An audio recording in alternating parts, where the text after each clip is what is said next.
भारत माता की नहीं नहीं नहीं नहीं, बिल्कुल नहीं। अरे बेलथरा की धरती तो वो धरती है जो हमेशा अपने अलग रास्ते के लिए जानी जाती है, और ऐसी क्रांतिकारी धरती पर ऐसा जय जय तो बात नहीं है। भारत माता की, भारत माता की। आज के इस कार्यक्रम की शोभा बढ़ाते हुए इस कार्यक्रम के मुख्य अतिथि देवरिया जिले के जिलाध्यक्ष श्रीमान भूपेंद्र सिंह जी, हम सभी के होने वाले हमारे सांसद माननीय रंजीत कुशवाहा जी, यहाँ पर मौजूद हमारे बेलथरा के विधानसभा के नेता, हमारे भाई और विधायक बनते बनते तो रह गए, परंतु मैं तो हमेशा इनको विधायक बोलती हूँ और मेरा यह विश्वास है कि भविष्य में यह विधायक बनकर हम लोग के साथ विधानसभा चलेंगे। ऐसे हमारे छोटे भाई छट्टू राम जी, हमारे बेलथरा के नगर पंचायत के चेयरमैन, और तीसरी बार का हम लोग अभी सोच रहे हैं, वो तीसरी बार का कीर्तिमान इन्होंने स्थापित कर दिया है, तो ये दिखा रहा है कि आगे आगे चल रहे हैं, पीछे पीछे हम लोग आ रहे हैं। ऐसे श्रीमान दिनेश गुप्ता जी प्रतिनिधि, अच्छा मुख्य रोड इंडिया मैडम, यही होता है महिलाओं के साथ, इसी की तो लड़ाई में लड़ती हूँ। हमारी चेयरमैन कहाँ है? ये नहीं चलेगा, ये नहीं चलेगा, मुझे तो पता ही नहीं था। हमारी असली चेयरमैन जो नहीं पहुंची है, हम उसको प्रणाम करते हैं, और ये तो पूर्व चेयरमैन। बताओ भला, मोदी जी हम लोग को आगे बढ़ाने पे लगे हैं, और ऐसा पूर्वाग्रह नहीं माना जाएगा। खैर अगली बार मैं बिल्कुल अपनी चेयरमैन को अपने साथ लेकर आऊंगी।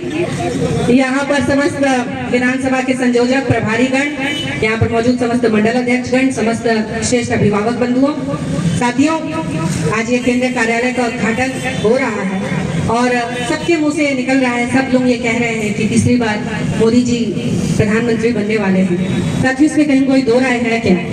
इसमें कोई संशय है क्या? अरे इस बार का तो लोकसभा ऐसा है, मैंने तो एक दिन सांसद जी से कहा कि सांसद जी आप लोग चद्दर ओढ़कर भी सो जाएंगे ना, तो जनता जबरदस्ती आपको जिता के सांसद बना के भेजेगी, क्योंकि इस बार का चुनाव, सांसद जी भी ये बात कहते हैं, इस बार का चुनाव किसी सांसद जी को चुनने का, सांसद को चुनने का नहीं है। इस बार का चुनाव सीधे इस देश के यशस्वी प्रधानमंत्री के नेतृत्व पे दोबारा मोहर लगाने का चुनाव है। जनता आतुर बैठी है, जनता पलके बिछा कर बैठी है, जनता इंतजार कर रही है उस शुभ दिन का जिस दिन उसको जाकर ईवीएम पे कमल के फूल का बटन दबाना, उस दिन का जनता इंतजार कर रही है। ये कहाँ कोई लड़ाई है? कहाँ पे? ये सारे चोर मौसेरे भाई एक हो गए हैं। कहा जाता है कि जिस दिन एक घाट पर सियार, गीदड़, भेड़, बकरी, चूहे, बिल्ली सब एक घाट पर पानी पीने लगे, तो मान लेना चाहिए दूसरे घाट पर शेर पानी पी रहा है। उसी का ये परिणाम है कि ये सारे चोर, ये सारे गीदड़, ये सारे बुजदिल एक होकर एक शेर को रोकने का प्रयास कर रहे हैं, जो इनकी मां ने दूध नहीं पिलाया के कर पाएंगे। जो मोदी ने करके दिखा दिया मेरे साथियों, जो मोदी ने कमाल करके दिखाया, मैं तो गर्व करती हूँ। मैं गर्व करती हूँ उस माँ को जिसने उस बेटे को जना होगा जो 500 वर्षों में भारत देश में नहीं हो पाया, एक गरीब के बेटे ने वो कर दिखा दिया। कहाँ लड़ाई है मेरे साथियों? ये पंगु लड़ेंगे जिन्होंने कार सेवकों पे गोली ही नहीं मारी। अरे जो कार सेवक जिंदा बच गए थे, घायल, उनको बोरियों में भरकर और जो सरजू में बहा दिए, ये काले हाथ से सामना करने आएंगे?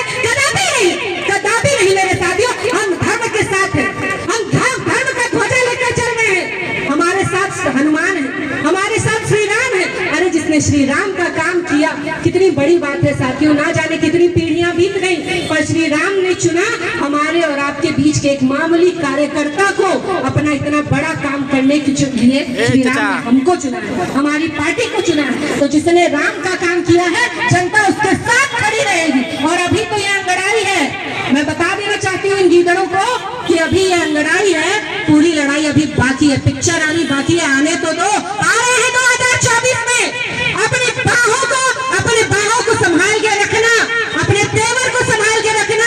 ये तो हमारे पूर्वजों ने किया था, जो हमने कर दिखाया 2024 में। अभी काशी और मथुरा बाकी है, लेकर जाएंगे तुम्हारे आंख के सामने, तुम्हारी आंखों के सामने लेकर जाएंगे। जो हमारा था वो हमारा है और हमारा रहेगा।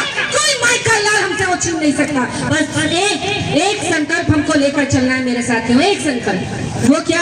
अभी हमारे सारे साथियों की मंशा है। मैं तो पिछली बार कहती थी कि हमारे सलेमपुर लोकसभा के सांसद जी को मंत्री पद मिलना चाहिए, और वो तब मिलेगा जब हम माननीय मोदी जी के बराबर मत देकर अपने सांसद को हम लोकसभा में भेजेंगे। और बासठी पिछली बार 1 नंबर पे था, और मुझे पता है बेलतरा में इतनी क्षमता है, इतनी उपज है। मैं बीच में एक बार 2-3 बार अमर जी लोग के साथ, अजय जी के साथ हम लोग आते थे, बीच में मैंने देखा है बेलतरा की क्षमता को। मैं जानती हूँ बेलतरा की क्षमता को।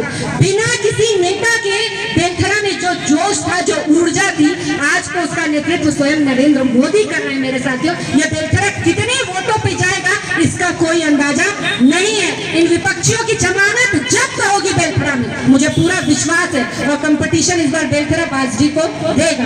क्यों विधायक जी? इस बार बासडी को बेलतरा देगा, और मुझे बहुत खुशी होगी कि इस लोकसभा की हर एक सीट एक दूसरे को कंपटीशन देकर माननीय सांसद को तीसरी बार सांसद बनाकर भेजे। हमारे सांसद स्वभाव से बहुत अच्छे हैं, बहुत सरल हैं, और मुझे इस बात को कहने में, मैं हमेशा कहती हूँ, मुझे इस बात को कहने में गर्व होता है कि जहाँ बाकी सांसदों से बात करना मुश्किल रहता है, वहाँ हम अपने सांसद से लड़ भी लेते हैं, झगड़ भी लेते हैं, कॉलर में पकड़ा पकड़ी सब हम अपने सांसद से कर सकते हैं। तो ऐसा सरल और सहज नेता होना चाहिए। पद तो सबको मिल जाता है साथियों, पर उस पद के साथ जो गरिमा आती है, जो उस पद के साथ परीक्षा आती है, जो उस पद के साथ कांटे आते हैं, उस कांटे को सहज अपने अंदर स्वीकार करने वाले नेता बहुत कम मिलते हैं। हमारे सांसद उनमें से एक हैं। मेरे बुरे समय में भी मेरे साथ थे, मेरे अच्छे समय में भी मेरे साथ हैं। इसलिए मैं विश्वास दिलाना चाहती हूँ कि मैं भी आपके हर कदम पर, हम सब आपके हर कदम पर आपके साथ हैं। और तीसरी बार जब आप सांसद बनकर आएंगे तो आपसे ज्यादा, कहीं ज्यादा हम कार्यकर्ताओं को आपके सांसद बनने पर खुशी होगी। इन्हीं सब शब्दों के साथ इस केंद्रीय कार्यालय पे एक हम नई मिसाल कायम करेंगे, और श्रीमान मोदी जी के बराबर आपको वोट दिलवा कर यहाँ से सांसद बनाकर भेजेंगे। ऐसा अपने भाइयों के विश्वास पर बोलते हुए अपनी वाणी को विराम देना चाहती हूँ। जय हिंद, जय भारत, जय श्री राम।